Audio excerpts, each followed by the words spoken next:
Ẹ káàbọ̀ sí Erelú Royal Media níbi tí a ti ń sọ ìròyìn tó jẹ́ òtítọ́. Gẹ́gẹ́ bí ẹ ti mọ̀ pé a ò ní sọ ìròyìn tí kò kí ń ṣe òtítọ́ lórí ìkànnì yìí. Àwọn ohun tó ń lọ ní orílẹ̀-èdè wa tí a lè fi kọ́gbọ́n àti oríṣiríṣi àṣírí ló wà nínú fídíò yìí. Ẹ bá mi like, comment, share, subscribe. Ẹ jẹ́ ká jọ wo fídíò yìí.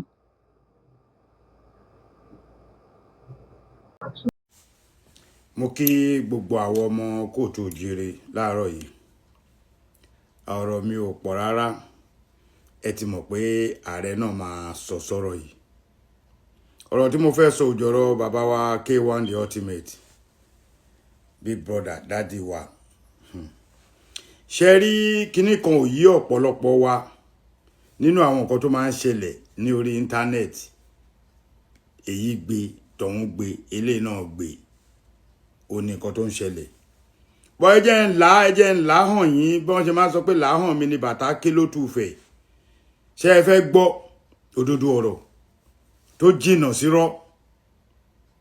A lot of people lay against ọ̀rọ̀ mi, but I will tell you my own story lórí kíní. Kí ló dé tó jẹ́ yí pé àwọn obìnrin gangan fúnra wọn máa ń wá star kiri? Star tẹ́ bá wá rí, ẹ ti gbàgbé pé star kan fẹ́ bá yín sùn kò fi ilẹ̀ kó lọ ni. Most especially kíní yẹn ń ṣẹlẹ̀ káàkiri ọ̀pọ̀lọpọ̀ àwọn ọkùnrin tó wà ń lu òyìnbó tó máa lọ́lé tó máa bá obìnrin sùn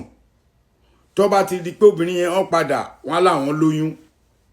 Fọ́ọ̀tì yẹn ò sí lọ́wọ́ ẹnì kankan o, bíi fọ́ọ̀tì ẹni tó jẹ búrẹ́dì tọ̀rátọ̀rá níjọ́ mi ẹ máa dọ̀rá borí. Ẹ wá ríbi tí mò ń lọ gangan. Ṣé rí gbogbo àwọn èèyàn tó máa ń sọ̀rọ̀ pé kíní kan tó ń bú K1 the ultimate pé kíní kan ó ṣe gbá kan, kí ló dé tá a fi kárò dáadáa fọ́ọ̀tì ta lẹni tó wá fún ẹ ní one night stand. Olóòní lè wà ní patí kó lóbìnrin tó like nígbà tó jẹ́ pé tóbìnrin tó lórí bá ti ń kọrin táàmì ẹlẹ́ máa jùdí wèrè sí wọn, wọ́n á wá ṣẹ́jú sí wọn, wọ́n á ṣẹ́jú sí kan nù kéèsì ọmọ tẹ́rí yẹn o kò gbọ́dọ̀ lọ. Lẹ́yìn yẹn ẹlòmíì báyìí ẹ̀yìn stage náà ti fún ní dọ́gì. Ok, ọmọ yẹn fún ọmọ yẹn ní nọ́mbà mi ní kó wá pàdé mi ní Houston Hotel lọ́la ní sososo time. Àwọn obìnrin ò ní kọ̀ kó jẹ́ ìyàwó ilé o, kó jẹ́ ìyàwó kò jẹ́ ìyàwó ilé o. Star tí Wasiu Ayinde jẹ́ yẹn lásán á tẹ̀lé wọn. Star tí Wasiu Alabi jẹ́ lásán á tẹ̀lé wọn, á wá bẹ́ẹ̀. Star tí Taye Currency jẹ́ lásán á lọ. Star tí Òṣùpá Saidi ọba orin jẹ́, wọ́n máa lọ wọn ní kọ̀ nítorí pé àwọn gangan ti ṣe sí ọkùnrin yẹn lójú agbo. Ẹ wo gbò yẹn, ẹ bára yín wẹ̀ yín yá wa. Mi ì tí ì rí obìnrin tó sọ̀rọ̀ straight, but wọ́n ń sọ̀pọ́tì obìnrin yẹn torí pé ó bí ọmọ. Ókè, ọmọ tẹ́ ẹ̀ ń sọ yìí sọmọ 5 years ni àbọ̀mọ 6 years, ọmọ 20 years. Ẹ wá wí tán ọ̀pọ̀lọpọ̀ yín sọ ọjọ́ ọ̀la wo lẹ máa ń rò. Ẹ mọ̀ pé tẹ́ bá ń sọ̀rọ̀ ọjọ́ ọ̀la, ẹ máa sọ̀rọ̀ ọjọ́ ọ̀la yẹn fún tálíkà. The only thing tó lè gbé ọjọ́ ọ̀la wọn ni pé kán síkì, ìyẹn ni ojú máa ń ti owó. Ẹ wádìí ọ̀rọ̀ mi dáadáa. Tójú bá ti owó, ó ní pé kéèyàn síkì kó má rí owó tọ́jú ẹ̀. Ó ti kọjá àrú àwọn K1 mi support K1 o. Ẹ má máa ro ẹ̀ ń sọ̀rọ̀ ọjọ́ ọ̀la fẹ́ni tó lọ sí 70. Ṣé àrò orí pẹ̀lú ọ̀rọ̀ tá à ń sọ yìí? Ọjọ́ ọ̀la fẹ́ni tí ò ń ṣọmọ 40 years, tí ò ń ṣọmọ 50 years, ẹni tó ń lọ pé 70, ẹjọ́ sọ́jọ́ àárọ̀ ló wá wà ní going to 70. Torí kí nìyẹn ò yé mi. Tọkùnrin bá ti ṣàṣe má ṣe báyìí next ọjọ́ ọ̀la ẹjọ́ ọjọ́ ọ̀la pẹ̀lú adúrú ọmọ tí K1 ti bí. Ṣé ń ṣeré ni? Ọjọ́ ọ̀la pẹ̀lú adúrú ọmọ tí K1 ti bí. Ó ṣe jẹ́ pé ìsìn ni màmá èèyàn ojú tó bá tẹ̀ tíjọ́ ó ti fi lọ K1 tẹ́lẹ̀, kí ló dé tó yẹ pé ìsìn ló yọjú. Ọ̀rọ̀ man support man kọ́ leléyìí o. I'm not supporting K1 because ibi tí K1 ti ní blame ni pé kí bàbá yìí náà máa bóbìnrin sùn láì dọ̀rá borí. Bọ̀ kíní kò yí ọ̀pọ̀lọpọ̀, gbogbo àwọn olórí yìí náà ti ṣiṣẹ́ sára, wọn ò ní kó àrùn. Téèyàn bá lọ àwa gan tá kéré yìí tá àti ẹ̀ ń ṣolórin, tá bá wà ní pàtí tóbìnrin bá díjú sí wa tá bá ní kó lọ fún káàdì, á tẹ̀lé ẹ̀ ń ta ní kó fún káàdì tá àti ẹ̀ ń ṣolórin yìí. Àgàgà tó bá mọ̀ wá tó dẹ̀ tún ti rí pé òbòdó òyìnbó la ti wá bó tiẹ̀ wá látòbòdó òyìnbó tọ́mọ ọkùnrin bá ti dúró tó san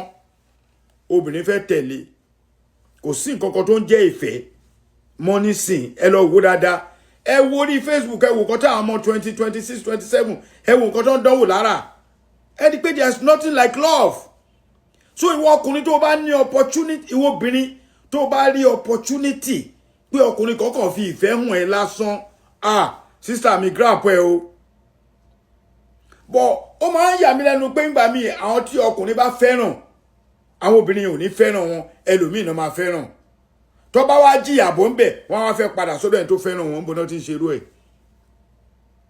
K1 The Ultimate ti kú ònú ẹni tí a máa halẹ̀ mọ́ bàbá yìí ò ń ṣọmọdé ọmọ 20 years lọmọ yìí life wo lọmọ yìí ti live life wo nìyá ẹ ti live ẹ bèrè òpó madam bolẹ ti pàdé ẹ nínú gbogbo yín tó ṣùọ fún yín pé K1 ló lọmọ lè jọ ọmọ ń jọyàn gbà mí kò bọ̀ kò ṣùọ ṣe rí kíní èmi ò bá ní ká máa farabalẹ̀ wa má ti torí pé afẹ́ kan àwọn náà fẹ́ ṣe content afẹ́ ro àwa yìí ò dóde yẹn o àwa kan bẹ́ẹ̀mi ṣe wà yìí ẹ gbàgbé kò ní iye owó tí Facebook fẹ́ fún èmi wọn ti ẹ̀ ń fún èmi lówó nítorí máa violate all the time ní màá gbóni olórin síbẹ̀ next tó máa gbọ́ wọ́n ti yọ kíní mi nígbà tí wọ́n ṣe pé yẹn èmi kàn fẹ́ máa jẹ́ kí àwọn èèyàn wa ọgbọ́n díẹ̀díẹ̀ tèmi ní ni mo fi ń jẹ́ káwọn èèyàn máa àwọn èèyàn sọ̀rọ̀ fẹ́mi náà lẹ́nu tó máa ní tó sọ kí ló dé tó yẹ pẹ̀yìn obìnrin olórin lẹ́ ń ranjú mọ́ àtẹni tó bá lówó agreement wo ló wà láàrin ìwọ àti ẹ̀ kó tó di pé o lóyún sígbà tó o lóyún yẹn o rí K1 kó tó di pé màmá ẹ kú láti lọ sọ pé mo lóyún fọmọ yín ó ṣe jẹ́ pé ìsìn náà jáde bóyá tí wọ́n sọ tí K1 ń yarí àmọ́ o but why kí ni ìtumọ̀ ọjọ́ ọ̀la yín lẹ fi ń ṣeré ọjọ́ ọ̀la yín ní kinní kan ẹ má máa sọ yẹn mọ́ fẹ́ni tó bá lówó bí kẹ́ máa sọ fọ́kọ́ya tí ò bá fẹ́ rú ìyàwó tó fẹ́ yẹn tó máa rán owó ń ṣẹ́ èmi ò fẹ́ kẹ́ máa sọ̀rọ̀ yẹn mọ́ ọjọ́ ọ̀la yẹn lẹ fi ń kó bá ọ̀pọ̀lọpọ̀ obìnrin ọjọ́ ọ̀la tẹ́ ń pariwo yẹn táwọn kan ti pariwo ẹ̀ tó fi kó bá ọ̀pọ̀lọpọ̀ obìnrin táwọn ọkùnrin míì fi lọ ń fẹ́yàwó kékeré tó ń fẹ́yàwó méjì mẹ́ta sí but ìyẹn kọ́ lọ̀rọ̀ but what kind of agreement did you have with ẹni tó fún ẹni one night stand tó yẹ kó o délé tó yẹ kó lọ alábùkún kó po ọ̀sán wẹ́wẹ́ kó gbó ẹ̀ pọ̀ tó yàn òfin ní wáyé rárá tó bá ti ń rí symptom àwọn nǹkan wèrè kan wà tó lè lò ní gbogbo ìgbà yẹn even sìn tó yàn òfin ní wáyé rárá kò ní jẹ́ shame anyway mi tún ní blame ẹ̀ ó lè jẹ́ wọ́n ní kó má ṣẹ́yún bọ̀ ìgbà tó mọ̀ bẹ́ẹ̀ kó lè jẹ́ kọkùnrin bẹ́ẹ̀ sùn láì lo ọ̀rá àdáàbòbò ẹ̀yin boys àtẹ̀yin woman àtẹ̀yin guest ẹ̀ wá ń gbòòrò ẹ̀yin ní kẹ́ ṣọ́ ara yín ẹ̀yin ní kẹ́ ṣọ́ra yín kò ṣe gbogbo ọkùnrin tó bá ń bá yín sùn náà lẹ máa tẹ́dí ilẹ̀ fún ìgbàrà tẹ máa jẹ́ kó dá sí fún yín ọmọ kan sì ó wà lórí Facebook tí mo rí ó lóun ti fún over 20 something person ní HIV ààrò yẹn o àmọ́ tó wá sí òtí ẹ̀ jí sòrò bọ́kùnrin ṣe ń lo obìnrin wàá gbọ́ mo ti lò ó bẹ́ẹ̀ lobìnrin náà ń lo ọkùnrin ẹ máa rí you can't check my phone tó bá ti ń di you can't check my phone láàrin ìwọ àtìyàwó ẹ ọmọ bá gbàgbé mo fi kún ni àwọn ọkùnrin gangan mò ń bá sọ̀rọ̀ ẹ wake up gan ọ̀pọ̀lọpọ̀ àwọn ọmọ tó wà ń tà ń sìn wọn ò déètì ẹnìkan wọ́n máa láwọn ní 2 million lákàntì boyfriend wọn ní 100,000 lákàntì à ń wò tá à ń rí ríṣiríṣi tí ò ń ṣe pé bóyá content tó yẹ pé confam ni so ẹ má máa rọ̀rọ̀ ọjọ́ alẹ́ fẹ́ni tó bá lówó lọ́wọ́ kò work ẹ lè wá bí kẹ́ bú mi ẹni kẹ́ pàdé yín mọ́ tó bá pè yín tó bá bá yín sọ ẹnìkan lo rọ́bà tó bá ti lo rọ́bà ẹ lọ irú nǹkan tá à ń sọ yìí sí ó lè jẹ́ kọ́ bọ̀ K1 ò fún bọ́ bàbá ẹ jẹ́ ń sòótọ́ fún yín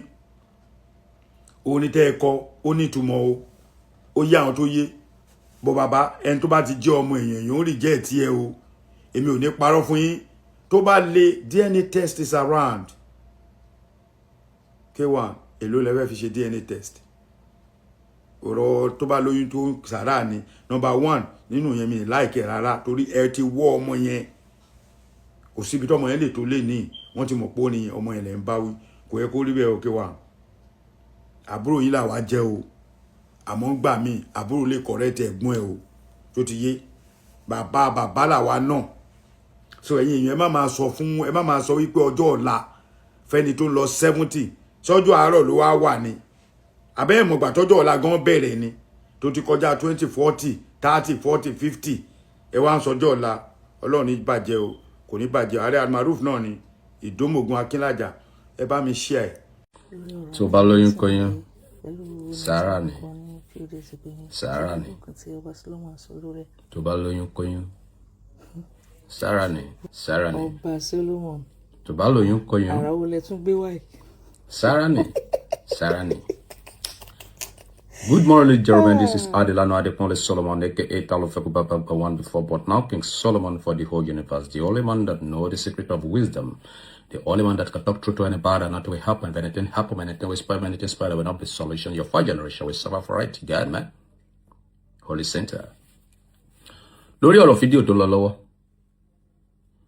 Lórí ọ̀rọ̀ K1 the ultimate àti ọmọ. Tí ẹ̀yin ènìyàn ń gbé kiri. La fẹ́ sọ̀rọ̀ lé. Ṣé rí ẹ̀yin ènìyàn tí kọ́kọ́ bá ṣẹlẹ̀. Ẹ má máa tẹ emotion bọ̀. Bíbélì sọ pé jẹ́ ká máa wádìí ohun gbogbo dájú ká lè mọ̀ lè tí ń ṣe òtítọ́. Ẹ̀yin obìnrin tẹ́ wà ń bí mo fẹ́ kẹ́ tẹ́tí bẹ̀rẹ̀ jẹ́ kẹ́ gbọ́ mi.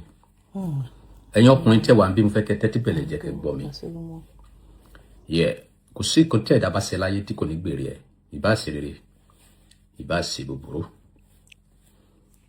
Ẹni tó bá jẹ gbì ló máa kú gbì, ẹni tí ò bá jẹ gbì kò lè kú gbì. Ẹ tẹ́tí kẹ́ gbọ́ mi. Àwọn nǹkan tó wá ṣẹlẹ̀ yìí kì í ṣe wípé kẹ́kọ̀ọ́ máa play orin lásán. Àwọn ẹ̀kọ́ tó wà ń bẹ̀ la fẹ́ yọ jáde. Kí ló kọ́ wa? Àti wípé ọ̀rọ̀ tó wà nílẹ̀ ta ló jẹ̀bi. Fault ta ni. Now, ẹ̀yin obìnrin, oyún mẹ́ta ló wà. Ẹ̀yin ọkùnrin, oyún mẹ́ta ló wà. Èwo ni tí ọmọ yìí níbẹ̀ tó sọ wípé K1 the ultimate ni bàbá òun. Now, number 1, we have coincident pregnant. Oyún òjijì, oyún àìròtẹ́lẹ̀. Number 2, we have oyún tẹpátẹpá. Ìbá ti lóyún fún ma fi dè mọ́lẹ̀. That is number 2. Number 3, we have agreement pregnant. Oyún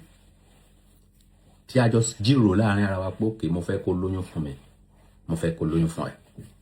Àwọn oyún mẹ́ta tó wà nìyẹn. Now, I'm also sorry, number 1, coincident pregnancy. Oyún òjijì. From example, èmi àti obìnrin kan jọ ń fẹ́ra. Mi ò sọ fún ẹ wípé mi ò fẹ́ ọmọ. Mi ò dẹ̀ sọ fún ẹ pé mo fẹ́ ọmọ. Ṣùgbọ́n nǹkan tí mo fẹ́ lọ ẹni wípé mo like ẹ, mo fẹ́ máa fẹ́, mo fẹ́ ká jọ máa fẹ́ra. Bí ìfẹ́ yẹn ṣe wá ń lọ, obìnrin yẹn wá lọ lóyún lójijì. Whether we like it or not, àti ọkùnrin yẹn àti obìnrin yẹn máa jọ tọ́jú oyún yẹn ni. Kí ọkùnrin máa sọ fún obìnrin pé kó lọ ṣẹ́ oyún, apànìyàn lọkùnrin yẹn. Because níbi tí obìnrin ti ń ṣẹ́ oyún, anything lè ṣẹlẹ̀. Ó lè damage ilé ọmọ yẹn. Ó lè damage ẹ̀mí arábìnrin yẹn. That is what we call coincident pregnancy. Irúfẹ́ coincident yẹn sì kò sí ẹ̀bi fún anybody. Ẹ̀yin méjèèjì lè máa jọ wá bí oyún yẹn máa ṣe, bá ṣe máa bí ọmọ, bá ṣe máa tọ́jú ẹ̀. Kò sí ẹ̀bi fún anybody. Oyún tipátipá, oyún máa fi dè mọ́lẹ̀. Nígbà tí ó pàdé ọkùnrin sọ fún wípé ẹ̀lú arábìnrin mo fẹ́ máa dó ẹni o, mo fẹ́ máa gbádùn ẹni o, mi ò fẹ́ ọmọ. But I will take care of you. Mi ò fẹ́ ọmọ. Ìwọ obìnrin wá lọ. Ó gbé mo dẹ̀ like man ní gan o. Wá bẹ̀rẹ̀ sí rìn dímọ́kó. Ó rìn dímọ́kó. Ó rìn dímọ́kó. Ó rìn dímọ́kó. Ó wá lọ lóyún. Ìwọ fúnra ẹ ló máa dágbèrú ẹ. Ìwọ obìnrin tó bá máa ṣerú kan bẹ́ẹ̀ yẹn, o gbọ́dọ̀ rí wípé owó ti wà lákàntẹ̀ tó fẹ́ fi tọ́ ọmọ. Dé ibi tí ojú òní ti ru ọmọ yẹn. Tó bá sọ pé bàbá ẹni kó wá take care ọmọ yẹn, ó ń ṣera ẹ̀. Torí ìwọ ló ní ìdí ọmọ. Oyún tẹpátẹpá nìyẹn, blame yẹn wà lórí obìnrin. Kò sí lórí ọkùnrin. Bó wọn lọ ṣẹ́wọ́ kú dànù, wọ́n kú fẹ́lẹ́ dà. Ìwọ ló fẹ́ bímọ. Ó ti sọ fún ẹ láti bẹ̀rẹ̀ wípé mi ò fẹ́ ọmọ. Tó bá ti mọ̀ wípé ọmọ ni ìwọ fẹ́, o ò ní right àti gbé òbò ẹ sílẹ̀ fún pé kó dó ẹ. So ìwọ ló ní blame yẹn. Oyún ẹ̀kẹta, òun ni oyún agreement láàárín ọkùnrin àti obìnrin. Wípé hello, arábìnrin mo love ẹ gan relationship tá a dẹ̀ fẹ́ ṣe mo fẹ́ kó lóyún fún mi ni mo fẹ́ kó bímọ fún mi èmi náà fẹ́ jẹ́ ọkọ ìwọ náà fẹ́ jẹ́ ìyàwó mi so ẹ̀kẹta yìí ló dáa jù but in another way ẹ̀yin obìnrin bí ọkùnrin bá ti sọ fún ẹ wípé ní ìbẹ̀rẹ̀ pẹ̀pẹ̀ tó fẹ́ ṣe relationship ẹ wàá béèrè lọ́wọ́ ọkùnrin wípé ẹ lóòótọ́ fẹ́ kí n bímọ fún ẹ ni tó bá sọ fún ẹ pé òun ò fẹ́ ọmọ o wípé kákan máa gbádùn ara wa ni tí o bá rí wípé o ready àti gbé ẹrù please má lóyún má rò wípé o lè foyún di ọkùnrin kankan mọ́lẹ̀ so now nínú ọ̀rọ̀ ọmọ tí a wá ń sọ̀rọ̀ nípa èyí báyìí èwo ló wá jẹ́ nínú àwọn ọkọ mẹ́rin tata kà sílẹ̀ yìí a ò mọ̀ òtítọ́ ẹ wà láàárín arábìnrin tó bí ọmọ náà àti K1 The Ultimate ṣùgbọ́n K1 The Ultimate tó bá jẹ́ pé number 1 yìí ni oyún coincident oyún òjijì tí kò sí agreement láàárín yín pé lóyún fún mi o ẹ sọ pé kó lóyún fún yín ẹ dẹ̀ sọ pé kó má lóyún fún yín but ibi tẹ́ ti ń bá eré àníyàn lọ ó di oyún whether you like it or not K1 The Ultimate you need to go back and take care of your child mo dẹ̀ mọ̀ pé kì í ṣe owó tẹ́fẹ́ fi tọ́ ní problem yín yeah so but ọ̀nà tí obìnrin yẹn gbà gbé kalẹ̀ ó lè jẹ́ wọn ló bí yín nínú yeah ó wò pé bí àwọn fẹ́ yẹ̀yẹ́ yín náà you don't need it you can follow the necessary another processing instead of you to come and shouting on internet yeah so tó bá jẹ́ wípé tí àkọ́kọ́ ẹni tó bá jẹ́ pé consistent lóyún yẹn wá ẹ ò ní right àti sọ pé kó lọ ṣẹ́ oyún because tí ọkùnrin bá sọ fún obìnrin pé kó lọ ṣẹ́ oyún ẹ fẹ́ damage life obìnrin yẹn ó ti ṣẹlẹ̀ náà ni ẹ máa jọ rán ni so you need to go back and go and take care of that child whether you like it or not K1 The Ultimate but tó bá jẹ́ pé oyún ti pátẹ́pá oyún máa fi dè mọ́lẹ̀ ni ìyá ọlọ́mọ ẹ máa bẹ ni o ẹ máa bẹ K1 The Ultimate ni o ẹ ní wá pẹ̀lú ìgbéraga no ẹ ní wá pẹ̀lú wípé bóyá fẹ́ borúkọ ẹ̀ jẹ́ no it's not supposed to be like that so àwọn nǹkan tí fẹ́ kí àwa ọkùnrin àti obìnrin mọ̀ nìyẹn but ẹ̀yin àwa ọkùnrin ẹ má pa àwọn obìnrin o because kẹ́ máa sọ fún obìnrin wípé kó lọ ṣẹ́yún is total stupidity nǹkan tó bá ti mọ̀ wípé o ò lè parí ẹ̀ má bẹ̀rẹ̀ wà á ti sọ fún láti bẹ̀rẹ̀ so ní prevention tó fi prevent ara tó bá sọ pé wọn ò ní fi obìnrin sílẹ̀ kó máa lọ tí a dóbìnrin lóyún ká sọ kó dóyún tó ká ló kó lọ ṣẹ́yún a fẹ́ pa obìnrin yẹn ni kì í ṣe kan tó dáa so please ẹ̀yin obìnrin mo fẹ́ kẹ́kẹ́kọ̀ọ́ lára igi ọ̀pọ̀tọ́ kì í ṣe orin ẹnìkan ní ká máa jó sí kì í ṣe ìbúbú nìkan ní ká máa bú nǹkan tó ṣẹlẹ̀ yìí ẹ̀kọ́ wo ló kọ́ mi ẹ̀kọ́ wo ló kọ́ ẹ so ọkùnrin tó bá ti sọ fún ẹ for the first place pé wọn ò fẹ́ ọmọ ni wípé o prevent ara ẹ dáadáa ni wípé o lóyún ṣùgbọ́n eléyìí tí ẹ ò jọ sọ̀rọ̀ tẹ́lẹ̀ ẹ jọ mo bẹ̀ yín ẹ gbìyànjú kẹ́ ní agreement tó péye ó tún jẹ́ kí ọkùnrin gorí ẹ because tó bá ṣẹlẹ̀ ẹ̀yin obìnrin náà lè máa jẹ eléyìí tó jù nínú ìyá yẹn ṣùgbọ́n eléyìí tó ti dájú ni wípé kí ọkùnrin pàdé obìnrin kóbìnrin pàdé ọkùnrin kó sọ fún mi pé hello I want you to be my wife mo fẹ́ fẹ́ ẹ sílé ni mo dẹ̀ fẹ́ kó lóyún fún mi ìyẹn ló ti dájú ṣùgbọ́n méjì tó wà lókè yẹn tó bá jẹ́ pé coincident ọkùnrin tọkùnrin bá sọ pé kóbìnrin lọ ṣe ọkùnrin ló jẹ̀bi ọkùnrin whether ọkùnrin yẹn like or not ó gbọ́dọ̀ take care ọmọ yẹn ṣùgbọ́n tó bá yẹ kó oyún tipátipá obìnrin ló jẹ̀bi torí wọ́n ló fẹ́ fojú dé mọ́lẹ̀ ó dẹ̀ sọ fún ẹ pé òun fẹ́ oyún ó dẹ̀ ti bá ẹ sọ láti bẹ̀rẹ̀ ìwọ ń lọ yẹ àdéhùn so bí àwọn ọ̀rọ̀ yẹn ṣe rí nìyẹn tó bá lóyún kóyún sára ni tó bá lóyún kóyún sára ni ọba àgbáyé sọ ilé tó fẹ́ sọ láàárọ̀ yìí ó kù síkù so K1 The Ultimate tó bá jẹ́ pé number 1 yìí ni ẹ padà lọ kẹlẹ̀ tọ́jú ọmọ yín bẹ́ẹ̀ ni because ayé ò ní mú wa o ìdí òdẹ̀ nídìí wa ire o àgbáyé lọ ìjì ajá. nílé odindi kan ìyàwó ló kún bẹ́ẹ̀ àníṣe kọ́lá làwọn oníyẹn kọ́ ló ń fọrùn kẹ́ wọn may so rest in peace ẹ lówó tó nà ó ẹ gbajúmọ̀ tó nà ó but at the same time gbogbo àwọn ìyàwó ẹ̀ ló ń gbénu lé ń bẹ̀ bàbá Ọ̀yọ́ ọba Ọ̀yọ́ ẹ mọye ìyàwó tó fẹ́ títí tó fẹ́ bá dín náà ó fẹ́ náà ó fẹ́ dá mi ó fi wọ́n sáàyè wọn ni ìgbà tí ìgbà tó tún tó sọ̀rọ̀ ọmọ fún àwọn kọ́nà tó fò gànà náà sá lọ ṣé bàbá yẹn ló kọ̀ wọ́n bàbá kọ́ ló kọ̀ wọ́n náà bàbá yẹn kọ́ ló kọ̀ wọ́n àwọn ọmọ yẹn gan-an tún bú wọn bú bàbá ta ló mọ̀ bóyá bàbá gan ni ò dá because ibi kan ò lè gbèyàn kíyàn sọ pé òun fẹ́ fi bẹ̀ sílẹ̀ ẹ fi wọ́n sáàyè wọn ẹ jẹ́ kán wà níbi tó yẹ kán wà kóníkálukú wà láàyè ẹ̀ ẹ bá tẹ̀ bá lè stand obìnrin tẹ̀ lè bóbìnrin gbé because. ọ̀dà Wàsíù Àyìndé ẹ̀dọ́kọ̀ títí ẹ̀túndógbòdì Delta State yín ò tiẹ̀ ń ṣẹ̀ṣẹ̀ ibi tó bá ti bùyàn nìyàn lè darí ayé ẹ̀ lọ ṣùgbọ́n àì má gba ọmọ yẹn má tọ́jú ọmọ yẹn ẹ̀ṣẹ̀ ní fún yín o tẹ́ ẹ̀ bá tọ́jú ọmọ tó gbé ọmọ tí lédì yẹn bí tó ní òun àṣìzáàtì ọmọ yẹn sọ wípé òun nídìí ìrànlọ́wọ́ yín ẹ láàánú ẹ burú gan o ṣé tẹ̀lé tèmi tí tọ́ máa ti ń sọ pé ẹ burú mo máa ń gbọ́rọ̀ yín náà pé ẹ burú wípé àkùkọ gàgàrà yín kò fẹ́ yí kékeré kọ bọ̀dá Wasiu Ayinde wọ́n ní àkùkọ gàgàrà yín kò fẹ́ kékeré kọ ṣé tiẹ̀ rí èyí tí mo fi mọ̀ pé tó ń sọ pé ẹ burú nígbà tí ẹ ń ṣe 8 days màmá yẹn tẹ́ bá rí bẹ́ẹ̀ ṣe ṣí ẹnu báyìí tẹ́ sọ̀rọ̀ sáwọn àfà bẹ́ẹ̀ mo ti gbé fún yín pé gbogbo ọ̀rọ̀ tán máa ń sọ nípa ọ̀rọ̀ yín òótọ́ ni ọmọ ọlọ́mọ ọmọ tí ó mọ̀ yín ní bàbá tí yẹ wá sọ fún wípé òun lọ ẹ̀yin lòun bí fún